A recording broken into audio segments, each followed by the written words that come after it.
Halo teman-teman, selamat datang di channel YouTube aku. Perkenalkan, nama aku Anissa Rizky dan biasa dipanggil Anissa. Pada saat ini, aku adalah mahasiswa teknik industri di salah satu universitas di Jakarta, yaitu Universitas Pancasila. Nah, di video kali ini aku akan mencoba membahas suatu topik yang cukup menarik nih teman-teman. Judulnya adalah Sustainable Competitive Advantage atau SCA and Blue Ocean Strategy atau BOS.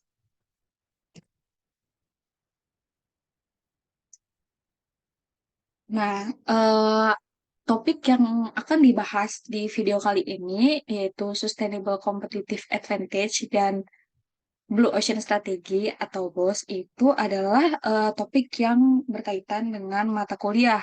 Mata kuliahnya apa? Yaitu mata kuliah manajemen strategi. Di mana di Universitas Pancasila itu sendiri untuk mata kuliah manajemen strategi ini diampu oleh seorang dosen, yaitu Bapak Haris Adi Swatoro, ST MBA.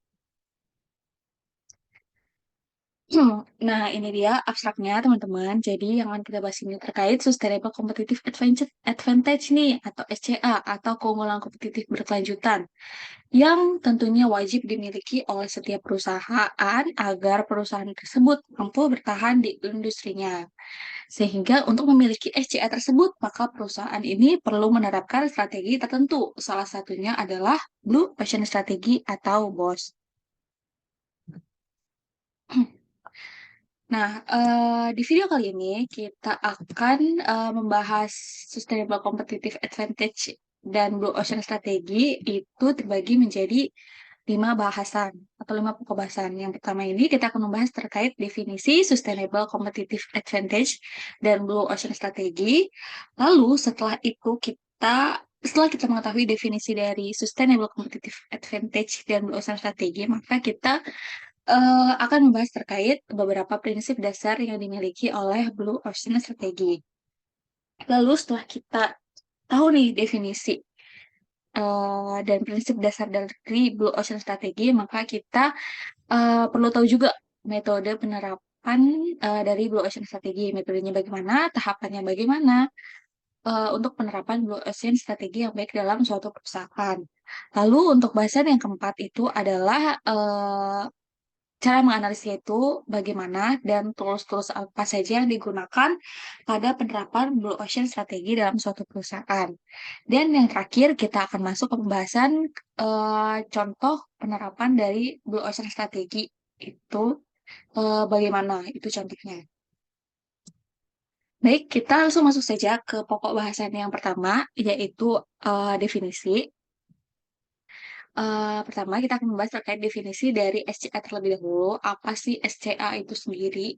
SCA atau Sustainable Competitive Advantage ini terdiri dari kata sustainable dan competitive advantage. Sustainable jika diartikan adalah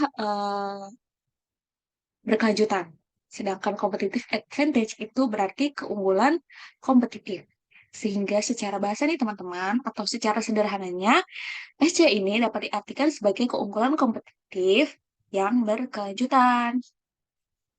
Kemudian, dilansir dari sebuah buku, yaitu menurut Prio dan kawan-kawan yang berjudul Advanced Strategic Management, keunggulan kompetitif ini dapat diartikan sebagai atribut, sumber daya, kemampuan, posisi, kualitas, dan bagian dari suatu perusahaan yang memungkinkan suatu perusahaan itu untuk mampu mengalahkan perusahaan pesaing di bidang industrinya masing-masing.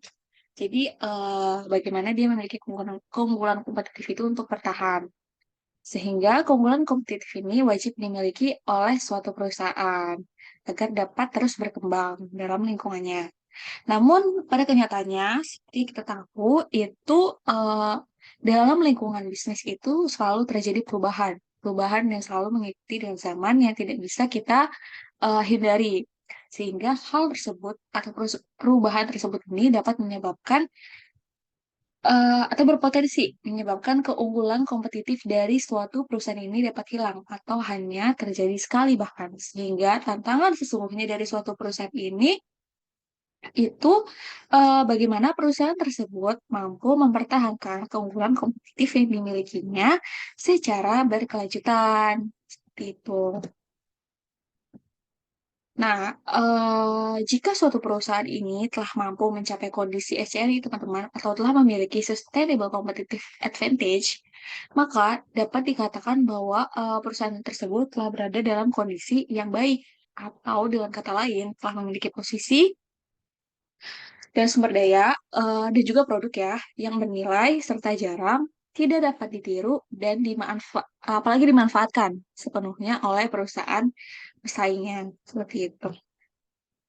Eh, Lalu, seperti yang telah dijelaskan di abstrak sebelumnya, bahwa untuk mencapai sustainable competitive advantage, maka perusahaan ini perlu menerapkan beberapa strategi. Salah satunya adalah Blue Ocean Strategy. Nah, apa sih Blue Ocean Strategy itu? Jadi, menurut Kim dan Moberg, strategi Blue Ocean adalah strategi yang menantang perusahaan nih untuk keluar dari strategi Red Ocean. Jadi, sebelum ada Blue Ocean itu ada strategi Red Ocean atau strategi persaingan berdarah, kata lainnya, menuju Blue Ocean dengan cara menciptakan ruang pasar yang belum terjamah atau dimanfaatkan sebelumnya oleh para pesaingnya. Sehingga strategi Blue Ocean ini, jika dibandingkan dengan Red Ocean, itu lebih menitik beratkan pada konsep inovasi nilai atau penciptaan ruang baru. Seperti itu. Nah, sebelumnya itu kan strategi yang banyak digunakan oleh perusahaan itu adalah Red Ocean. Dan sekarang ini lebih banyak yang mengadaptasi strategi Blue Ocean. Di sini terdapat beberapa perbedaan antara strategi Red Ocean dan Blue Ocean. Ini ada 5 perbedaan, dimulai dari perbedaan yang pertama. Red Ocean itu strateginya itu yaitu dengan bersaing dalam ruang pasar yang telah ada. Jadi dia itu ya udah bersaing aja gitu. Bagaimana caranya dia tetap bersaing dalam ruang pasar yang existing yang saat itu ada. Sedangkan Blue Ocean ini lebih Blue Ocean ini lebih berfokus pada penciptaan ruang pasar yang belum ada pesaingnya. Jadi dia itu lebih berfokus pada inovasi ya, jika dibandingkan dengan Red Ocean. Lalu perbedaan yang kedua ini, Red Ocean ini karena dia eh, perlu bersaing, maka dia juga perlu untuk bagaimana cara dia untuk memenangkan kompetisi dari para pesaingnya itu bagaimana. Kemudian, jika dibandingkan dengan Blue Ocean tentu berbeda, karena Blue Ocean itu kan fokusnya itu adalah penciptaan ruang baru atau inovasi baru ya. Jadi, kompetisi itu tidak relevan bagi Blue Ocean strategi. Kemudian perbedaan yang ketiga itu dengan retention ini mengeksploitasi permintaan yang ada. Bagaimana cara dia untuk mengeksploitasi permintaan dari konsumen.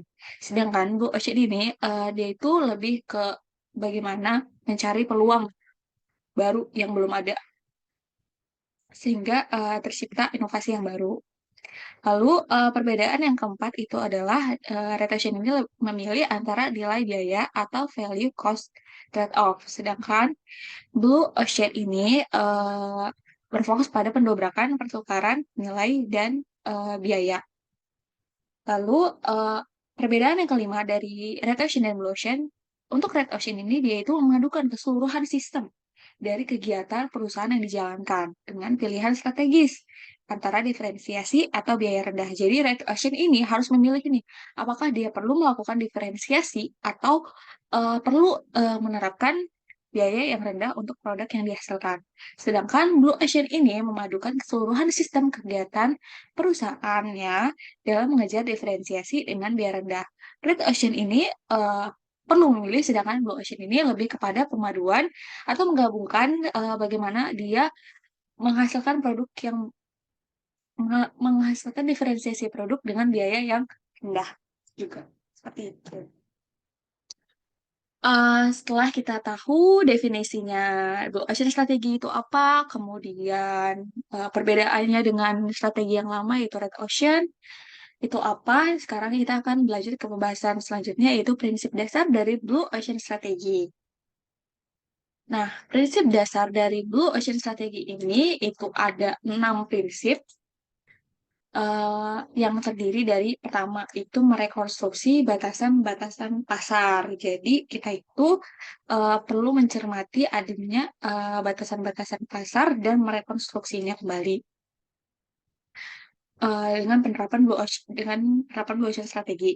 Kemudian prinsip yang kedua itu berfokus pada hambatan besar, bukan pada angka. Eh, nan- jadi Blue Ocean strategi ini memiliki suatu metode namanya itu kanvas strategi dan dia itu cara kerjanya itu dengan mempertimbangkan faktor-faktor yang berpengaruh. Nah, faktor yang mengaruhi dalam eh, jalannya usaha sehingga tentunya hal ini sesuai dengan prinsip Blue Ocean ya, yaitu berfokus pada hambatan besar dan bukan pada angka. Kemudian prinsip yang ketiga itu menjangkau melampaui permintaan yang ada. Lalu yang keempat ini melakukan rangkaian strategis dengan tepat. Kemudian prinsip yang kelima yaitu dengan mengatasi hambatan-hambatan utama dalam organisasi. Jadi semua hambatan yang ada dalam organisasi ini perlu diatasi dengan menggunakan prinsip Blue Ocean atau menggunakan strategi Blue Ocean. Lalu yang keenam dengan mengintegrasikan eksekusi ke dalam strategi itu. Nah, itu dia teman-teman prinsip dasar Blue Ocean strategi. Semoga mudah untuk dipahami ya. Lalu kita akan lanjut ke bahasan yang ketiga, yaitu metode penerapan Blue Ocean strategi atau BOS. Nah, dalam menerapkan Blue Ocean strategi, maka terdapat beberapa metode atau tahapan nih. Yang pertama yaitu dengan membuat kanvas strategi, lalu yang kedua dengan membuat kerangka kerja 4 langkah, lalu yang ketiga dengan membuat skema HKTC. H itu adalah hilang. H itu adalah hapuskan, K itu adalah kurangi, T itulah tingkatkan, dan yang C itu adalah ciptakan. Adapun untuk pembahasannya, kita akan sekaligus membahasnya dengan pembahasan selanjutnya, yaitu cara analisis dan tools-tools apa saja nih yang digunakan oleh Blue Ocean Strategi. Nah, jadi pada prinsipnya, baik metode, cara analisis, dan tahapannya itu terbagi menjadi tiga. Yang pertama itu adalah kanvas strategi. Nah, apa sih kanvas strategi itu? Jadi, kanvas strategi menurut Kim dan Mauborg adalah suatu kerangka aksi sekaligus analisis dalam membangun strategi Blue Ocean yang baik. Nah, kanvas strategi ini juga dapat didefinisikan sebagai suatu alat yang dapat digunakan perusahaan untuk mengetahui posisi perusahaan tersebut jika dibandingkan dengan pesaingnya. Nah, bagaimana kita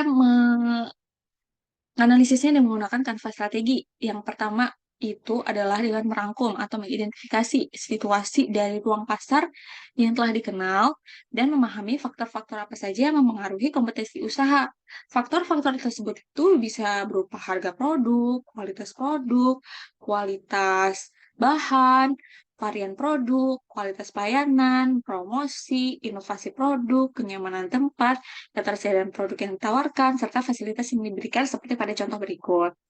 Lalu, setelah kita merangkum dan memahami faktor-faktor tersebut, maka rangkuman tersebut kita tuangkan dalam bentuk grafik, di mana sumbu horizontalnya itu mewakili faktor-faktor kompetisi usaha yang telah kita pahami. Tuh. Nah, berikut ini adalah contoh suatu kanvas strategi dari suatu usaha yang bernama Village Coffee. Kemudian di sini kanvas strategi ini memiliki kurva nilai sebagai komponen utama ya teman-teman. Adapun bentuk kurva nilai dari kanvas strategi yang dianggap sempurna dan mencerminkan keberhasilan Blue Ocean strategi ini memiliki 3 ciri, yaitu memiliki fokus, terus bentuk kurvanya itu bergerak menjauh dari pesaingnya atau divergensi, dan dia itu memiliki moto yang menarik. Nah, untuk contoh berikut ini dapat kita lihat bahwa kanvas strategi ini dibuat oleh Village Coffee awal dengan pesaing yang dibandingkan dengan pesaingnya, yaitu Harman Coffee, di mana faktor-faktornya adalah sebagai berikut dari harga, kualitas, produk, kualitas bahan, varian kopi, kualitas pelayanan, promosi, inovasi, kenyamanan tempat, ketersediaan produk yang ditawarkan, serta fasilitas yang diberikan. Lalu, di identifikasi faktor-faktor tersebut dan digambar nih menjadi kanvas strategi berikut. Nah, dapat kita lihat bahwa contoh berikut ini, kurva nilai dari Village Coffee awal ini masih bertemu dengan nilai pesaingnya, sehingga dapat kita simpulkan bahwa uh, kanvas strategi Village Coffee ini masih berada dalam kondisi red ocean atau samudra merah dan masih terperangkap pada posisi persaingan seperti itu. Kemudian dia itu masih berfluktuasi atau naik turun sehingga dia itu belum memiliki fokus yang baik. Maka diperlukan penerapan Blue Ocean strategi seperti itu. Nah, setelah dibuat kanvas strategi, maka tahapan selanjutnya yaitu dengan membuat kerangka kerja 4 langkah. Apa itu kerangka kerja 4 langkah? Jadi kerangka kerja 4 langkah ini menurut Imam dan kawan-kawan adalah alat yang digunakan untuk merekonstruksi elemen nilai pembeli dalam membuat kurva nilai baru. Jadinya nanti kita akan membuat kurva nilai baru dari elemen nilai atau faktor-faktor tersebut. Nah, caranya yaitu dengan mengidentifikasi nih faktor-faktor yang telah ada. Apakah faktor itu perlu dihapuskan? Apakah faktor tersebut perlu ditingkatkan? Apakah faktor tersebut malah perlu dikurangi? Dan mungkin ada beberapa faktor yang perlu diciptakan gitu, untuk menerapkan Blue Ocean Strategy.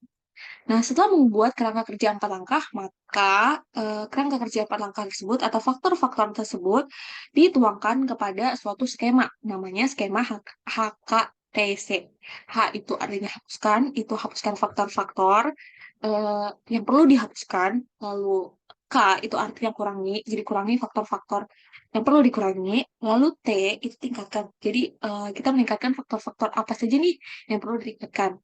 Lalu kita masuk ke eh, faktor yang C atau ciptakan. Jadi skema ini itu dibuat dengan tujuan untuk memperoleh kurva nilai baru bagi perusahaan sehingga perusahaan dapat menciptakan kondisi samudra biru atau blue ocean yang baik. Itu. Nah, itu dia teman-teman cara baik metode, kemudian cara analisisnya, serta tools yang digunakan itu apa saja untuk menerapkan Blue Ocean Strategi. Sekarang kita akan masuk ke pembahasan yang kelima, yaitu contoh penerapan Blue Ocean Strategi atau BOS. Nah, pada bahasan kali ini kita akan lebih berfokus pada perusahaan apa saja sih yang telah menerapkan Blue Ocean Strategi. Jadi perusahaan yang pertama itu yang menerapkan Blue Ocean Strategi yaitu Apple. Jadi Apple ini melihat nih ada peluang eh, yang pada zaman dulu seperti yang kita tahu itu eh, penyebaran musik itu masih menggunakan compact disc atau CD atau bahkan banyak yang ilegal. Jadi masih banyak terdapat praktik ilegal. Sedangkan masyarakat itu mulai meminati industri musik sehingga Apple melihat peluang di eh, kondisi tersebut dan meluncurkan iTunes sebagai ruang musik digital ini diluncurkan pada tahun 2003 pada setiap produk yang ia keluarkan dan telah menguasai ruang pasar selama beberapa dekade, bahkan hingga saat ini kan. Maka dengan adanya iTunes, maka pengguna Apple dapat menikmati musik secara legal dengan kualitas tinggi. Selain itu, dengan munculnya iTunes pula, maka dapat mendorong pula perkembangan industri musik. Lalu, perusahaan selanjutnya yang menerapkan Blue Ocean strategi adalah Netflix. Jadi, Netflix ini menerapkan Blue Ocean strategi dengan menyediakan platform bagi masyarakat untuk menikmati berbagai film maupun serial televisi. Strategi yang diterapkan Netflix ini dengan melihat peluang bahwa mulai banyak masyarakat yang memanfaatkan teknologi internet. Sehingga sehingga masyarakat dapat dengan mudah menikmati film atau serial TV di Netflix tanpa perlu ke bioskop atau membeli dan menyimpan DVD dalam bentuk fisik. Nah, itu dia teman-teman penjelasan tentang Blue Ocean Strategi. Nah, jika suatu perusahaan itu telah menerapkan Blue Ocean Strategi yang baik, maka perusahaan tersebut tentunya dapat mencapai kondisi SCA atau Sustainable Competitive Advantage, sehingga pada akhirnya perusahaan tersebut dapat bertahan di bidang industrinya masing-masing. Oke, itu aja teman-teman. Aku mohon maaf kalau misalnya masih ada salah-salah kata atau bahkan ada kata yang kurang dimengerti. Sekian dari aku, sampai ketemu di video selanjutnya. Bye-bye.